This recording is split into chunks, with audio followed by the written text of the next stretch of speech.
2025 হয়তো ইতিহাসের পাতায় লেখা থাকবে, কারণ আমরা এই বছর অনেক কিছু দেখেছি। আমরা দেখেছি যুদ্ধ, আমরা দেখেছি বিভিন্ন দুর্ঘটনা।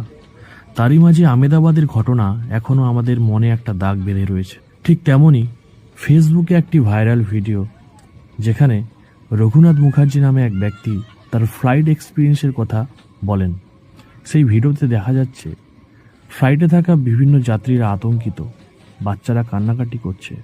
রঘুনাথবাবু বলছেন, অনেক দিন ধরেই, মানে একেবারে ছোটবেলা থেকেই ফ্লাইটে কলকাতা আসা যাওয়া করছি। আবহাওয়া খারাপ হতে দেখেছি, কিন্তু আজকে কলকাতা থেকে আগরতলা ফেরার সময় আবহাওয়া এত খারাপ ছিল যে মনে হচ্ছিল টার্বুলেন্সে পড়েছিলাম। কেউ বমি করছিল, কেউ চিৎকার করছিল, বাচ্চারা কাঁদছিল। মৃত্যু ভয় কাকে বলে আজকে দেখলাম, অনুভব করলাম। তিনি তার ভিডিওতে দেখাচ্ছেন কতটা আতঙ্কে রয়েছে মানুষ। ভিডিওটি দেখুন ভালো করে, তাহলে আপনিও বুঝতে পারবেন।